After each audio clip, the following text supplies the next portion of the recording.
का चक्रवाती तूफान बिपरजॉय तेजी से तटों की ओर आगे बढ़ रहा है और इस तूफान का असर गुजरात, महाराष्ट्र, गोवा से लेकर कर्नाटक और केरल तक नजर आ रहा है। गुजरात के सौराष्ट्र और कच्छ के तटों पर भी तेज हवाएं चल रही हैं। जामनगर और मुंबई में हाई टाइड देखने को मिल रहा है। वहीं समंदर में ऊंची लहरों की वजह से तटीय इलाकों में हाई अलर्ट है। वहीं इसका असर राजस्थान के कुछ इलाकों में भी बारिश के रूप में देखने को मिल सकता है।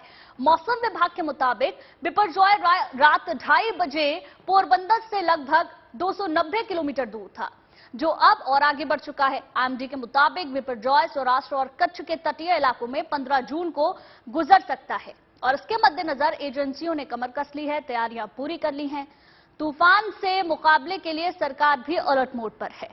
समंदर से 2 किलोमीटर दूर तक के गांव को खाली करा लिया गया है। करीब 7,500 लोगों को सुरक्षित ठिकानों पर पहुंचाया गया है। अब ये देखिए 6 तस्वीरें आपकी टेलीविजन स्क्रीन पर हैं जो इस तूफान के हाल को बयां कर रही हैं।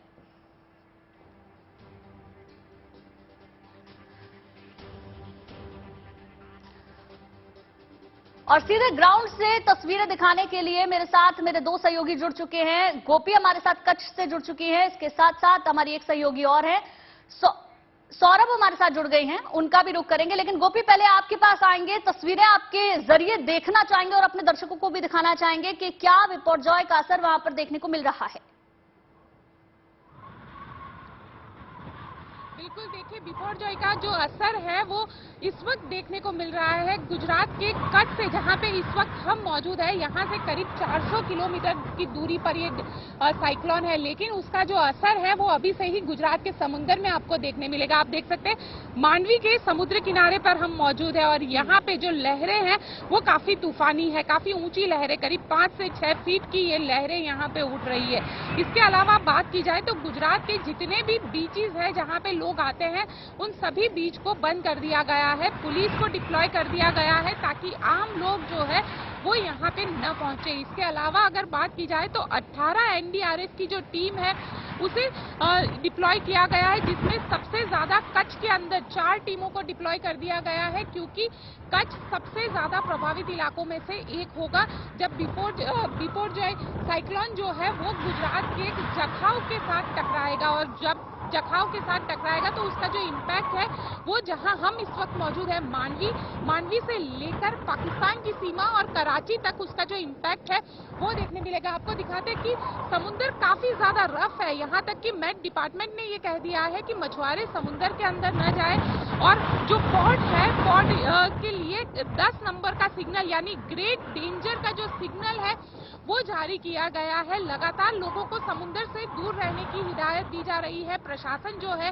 वो जो लो लाइन एरियाज है वहां से लोगों को अब इवैक्यूएट करवाना शुरू कर दिया गया है। गुजरात सरकार के अलग अलग जो मंत्री हैं उनको अलग अलग डिस्ट्रिक्ट की जिम्मेदारी सौंपी गई है, तो वही प्रधानमंत्री नरेंद्र मोदी ने गुजरात के मुख्यमंत्री भूपेंद्र पटेल के साथ बातचीत की है और एश्योरेंस दिया है कि किसी भी तरीके की मदद की जरूरत रहेगी तो वो मदद केंद्र सरकार के जरिए पूरी की जाएगी। लेकिन लगातार जो है स्टेट एंड इमरजेंसी डिपार्टमेंट है उसकी मीटिंग लगातार हो रही है, लगातार साइक्लोन पे नजर रखी जा रही है और बताया यही जा रहा है कि जिस वक्त साइक्लोन गुजरात के समुद्री तट से टकराएगा और उसकी जो आंख होती है, जो साइक्लोन की आई जिसे कहा जाता है, जो सेंटर ऑफ द साइक्लोन होता है, वो जब यहाँ पे टकराएगा तो उस वक्त यहाँ पे जो हवा की स्पीड होगी वो करीब 150 से लेकर 180 किलोमीटर प्रति घंटे की रफ्तार से ये साइक्लोन टकराएगा, जो कि कच्छ के ये पूरा जो बॉर्डर इलाका है यानी मांडवी से लेकर पाकिस्तान का कराची तक का जो पूरा इलाका है वहां पे ये साइक्लोन टकराएगा। और देखिए यहाँ पे उसके लिए प्रिकॉशन भी लिए गए हैं। जो पोर्ट एरियाज आए हुए हैं, जितने भी जखाऊ पोर्ट हो या फिर कंडला पोर्ट हो, ये सभी को इस वक्त खाली करवा दिया गया है। कंडला पोर्ट से तो जितने भी बड़े शिप थे उनको भी समुद्र के बीच में भेज दिया गया है ताकि पोर्ट को या शिप को किसी भी तरीके का नुकसान ना हो। मछुआरों ने अपने जो नाव है उसको किनारे पे लगा दिया है। जो जखाऊ पोर्ट है वो पूरी तरीके से भर चुका है। और इसके अलावा अगर बात की जाए तो जहां पे भी, क्योंकि ये जो इंटरनेशनल सीमा आती है, कच्छ की जो इंटरनेशनल सीमा है भारत पाकिस्तान के बीच की जो बॉर्डर है, वहां पे बीएसएफ को भी अलर्ट किया गया है, क्योंकि साइक्लोन जो है वो उसी इलाकों से होते हुए लैंडफॉल करते हुए गुजरेगा, तो बीएसएफ को भी अलर्ट कर दिया गया है। बिल्कुल, यानी कि सुरक्षा के लिहाज से गोपी तमाम इंतजाम वहां पर किए गए हैं। साथ ही साथ तस्वीरों के साथ ऑडियो से भी हम समझ पा रहे हैं कि कितनी तेज हवाएं वहां पर चल रही होंगी। बहुत बहुत शुक्रिया गोपी आपका हमारे साथ जुड़ने के लिए और तस्वीरें साझा करने के लिए। सौरभ भी हमारे साथ लगातार बने हुए हैं। सौरभ, चाहेंगे मुंबई की तस्वीरें भी आप दिखाएं, क्योंकि मुंबई में तो बीचेस पे कई सारे लोग पहुंचते हैं, वहां पर जाते हैं, तो ऐसे में क्या एहतियातन कदम वहां पर उठाए गए हैं, बताएं। जी बिल्कुल सही कहा गुंजन, और हम मुंबई के सबसे फेमस जुहू बीच पर मौजूद है। और आम दिनों पर अगर जो आप देखते तो जुहू बीच पर आपको लोगों की भारी भीड़ यहां पर नजर आती, लेकिन आज देखिए पूरा सुनसान पड़ा हुआ है और पूरे बीच को पुलिस ने बंद करा दिया गया है। और सबसे महत्वपूर्ण बात गुंजन इसके अंदर, क्योंकि ये जुहू बीच बहुत ही लंबा बीच है और यहाँ पर एंट्री पॉइंट्स कई सारे हैं, छोटे छोटे लेन्स है, वहां से एंट्री पॉइंट्स है, तो उन तमाम एंट्री पॉइंट्स पर बैरिकेड्स लगा दिए गए हैं। और साथ ही जो पुलिस ऑफिशियल्स है और दूसरे लाइफ गार्ड्स है वो उन सारे बैरिकेड्स को मैनिंग कर रहे हैं। आप देखिए अभी हाई टाइड खत्म हो चुकी है, लो टाइड का समय है, फिर भी समुद्र की लहरें कितनी ज्यादा आगे है और समुद्र की जो लहरें हैं बहुत ही ज्यादा उफान पे है और बहुत ही ज्यादा शक्तिशाली है। दूसरी अगर जो बात करें तो देखिए मुंबई का जो फेमस जुहू बीच है वहां पर जो फुट जॉइंट है वो भी पूरी तरीके से बंद है और उसके जो फुट स्टेप्स है वहां पे भी जो पानी किस तरीके से अंदर तक जा रहा है।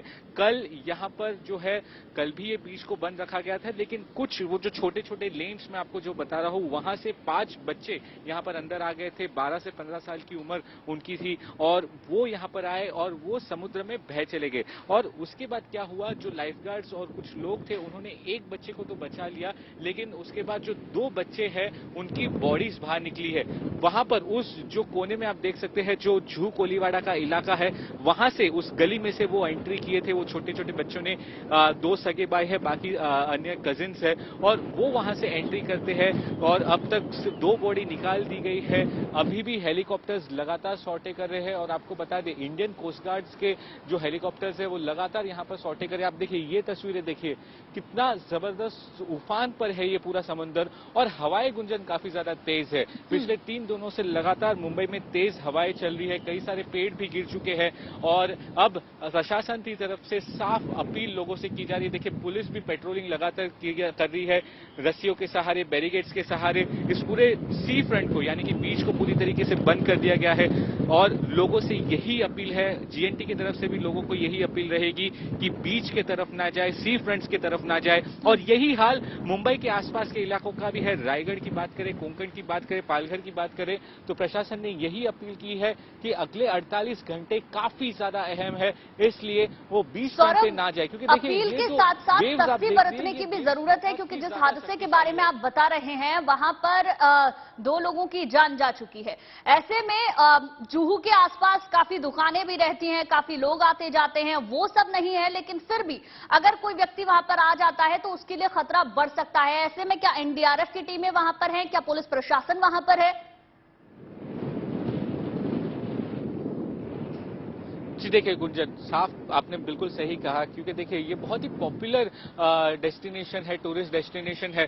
सबसे बड़ा देखिए वो जो आप फूड जॉइंट देख रहे हैं वहां 50 से ज्यादा फूड जॉइंट्स है, अलग अलग तरीके के फूड जॉइंट्स है, तो वो भी फिलहाल बंद है। क्योंकि देखिए वो जो सीढ़ियां आप देख सकती है वो सीढ़ियों के ऊपर से पानी जा रहा है। और दूसरा सबसे महत्वपूर्ण बात, मुंबई के लोग ना हो तो बाहर से भी जो लोग आ रहे हैं, देखिए अभी भी अपने पूरे परिवार के साथ लोग यहाँ पर जुहू बीच पर पहुंच रहे हैं, लेकिन पुलिस उनको साफ तौर पे अपील करिए। देखिए एक और परिवार आपको दिखता रहेगा पूरे फैमिली के साथ, बच्चों के साथ वहां पर मौजूद है, जो कि सी पर बीच पर आना चाहते हैं, लेकिन रस्सियां भी लगाई गई है, बैरिकेड। बिल्कुल हम तस्वीरों में देख पा रहे हैं सौरभ किस तरीके से पुलिस वहां पर मौजूद है और कुछ परिवार भी हमें नजर आ रहे हैं जो वहां पर आगे आने की कोशिश करें, उससे पहले ही पुलिस वहां पर उन्हें रोक दे रही है। बहुत बहुत शुक्रिया सौरभ इन तस्वीरों के लिए और पूरी जानकारी देने के लिए।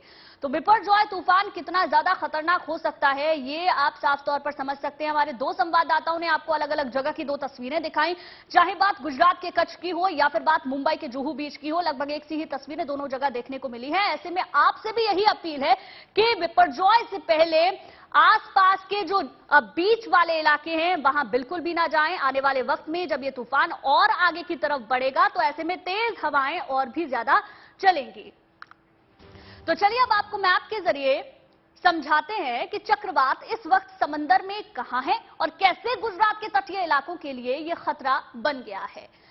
बिपरजॉय 13 जून की रात करीब 2:30 बजे पोरबंदर से लगभग 290 किलोमीटर दक्षिण पश्चिम में मौजूद है। देखिए पूरा मैप हम आपको दिखा रहे हैं जिसके जरिए आप आसानी से समझ पाएंगे।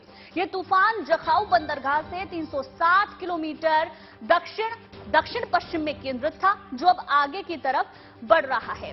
तस्वीर में आप देख सकते हैं कि सागर में चक्रवाती हवाओं को किस तरीके से देखा जा सकता है, वो मैप के जरिए आप समझेंगे, जिसका रुख गुजरात की ओर है और वो हमने कच्छ के बीच पर भी महसूस किया। स्काईमेट के मुताबिक तूफान का असर महुआ, पोरबंदर, ओखा, दीव में भी नजर आएगा। साथ ही सोमनाथ, जामनगर, द्वारका आदि के तटीय क्षेत्रों पर भी इस तूफान की वजह से बारिश होगी। गुजरात और राजस्थान में आमतौर पर जून के पहले पखवाड़े के दौरान गर्मी और कुछ धूल भरी आंधी देखी जाती है, लेकिन तूफान की वजह से इस बार पूरा मंजर बदला सा नजर आ रहा है। अब बिपरजॉय की वजह से आंधी तूफान के आसार कुछ जगहों पर बनेंगे, लेकिन इसके साथ साथ जो तटीय इलाके हैं वहां पर आसपास सब कुछ खाली करा दिया गया है। प्रशासन अलर्ट मोड पर है और एनडीआरएफ की टीमें तैनात हैं। वहीं इस चक्रवाती तूफान बिपरजॉय का सबसे ज्यादा असर गुजरात में देखने को मिलेगा, लिहाजा राज्य सरकार की ओर से लोगों को सुरक्षित जगहों पर लगातार पहुंचाया जा रहा है। द्वारका जिले में एक शेल्टर हाउस में पहुंचे हमारे सहयोगी ब्रिजेश जोशी ने वहां पर लोगों के लिए क्या इंतजाम किए गए हैं इसका जायजा लिया, आप भी देखिए। गुजरात में चक्रवाती तूफान बिपरजॉय की असर को देखते हुए गुजरात सरकार ने शेल्टर हाउसेस तैयार किए हैं। ये एक द्वारका का एक स्कूल है जहां पे शेल्टर हाउस बनाए गए हैं और यहां पे जो शिक्षक हैं उन सभी शिक्षकों को जवाबदारी दी गई है कि यहां पे जितने भी लोग रहते हैं उनका ध्यान रखा जाए, उनका नाम और सब जो जानकारी है वो यहाँ पे उनके पास रहती है। इस स्कूल में अभी तकरीबन 150 लोग जो है यहाँ पे रह रहे हैं। उनके लिए यहाँ पे दवाइयों की व्यवस्था भी की गई है, दवाइयाँ भी उनके लिए यहाँ पे रखी गई है। साथ ही इनको 2 वक्त के लिए खाना और यहाँ पर रहने की पूरी व्यवस्था जो है प्रशासन के द्वारा की गई है। प्रशासन ने पूरी तरीके से यहाँ पे तैयारियां की हैं। यहाँ पे इमरजेंसी नंबर्स भी लगाए गए हैं ताकि यहाँ पे जब चक्रवाती तूफान का असर हो, क्योंकि द्वारका जिले में इसकी सबसे ज्यादा असर होने वाली है कच्छ के बाद, तो उसके लिए भी यहाँ पे सारे नंबर्स भी दिए गए हैं। और यहाँ पे अभी जो बच्चे खेल रहे हैं ये नजदीकी गाँव के हैं जहाँ पे चक्रवात का असर होगा और उनको इसीलिए यहाँ पे शेल्टर होम में यहाँ पे जो उनका आश्रय स्थान बनाया गया है, सुरक्षित स्थान पे उनको यहाँ पे रखा गया है। यहाँ पे ये सब लोग रहेंगे, उनके लिए पूरी व्यवस्था की गई है प्रशासन के द्वारा ताकि ये लोग यहाँ पे सुरक्षित रहें और जब तूफान यहाँ पे टकराए या फिर उसकी सबसे ज्यादा असर हो तो किसी जान माल का नुकसान ना हो, कम से कम नुकसान हो, इसलिए ये पूरी व्यवस्था की गई है और यहाँ पे लोगों को यहाँ पे सुरक्षित स्थान पे लाया गया है। पुलिसकर्मी भी यहाँ पे मौजूद रहेंगे ताकि जो यहाँ पे रहने वाले लोग हैं उनको कोई दिक्कत ना हो, उनका पूरा राख रखाव और पूरा ख्याल रखा जाए ताकि जब वो चक्रवात यहाँ पे आए या तूफान की जब असर हो, तेज हवाएं चले तो इनको कोई नुकसान ना हो। इसकी पूरी तैयारियां यहाँ पे की गई है और यहाँ पे पूरी जो है सावधानी रखी जा रही है कि जो भी लोग हैं वो सुरक्षित रहें और उनको जो है तूफान से बचाया जाए। वो जो कच्चे घर तो शेल्टर हाउस में किस तरीके की व्यवस्था की गई है ये तस्वीरों के जरिए आपने देखा, समझा। आपसे भी अपील है कि एहतियात जरूर बरतें। फिलहाल इस बुलेटिन में बस इतना ही।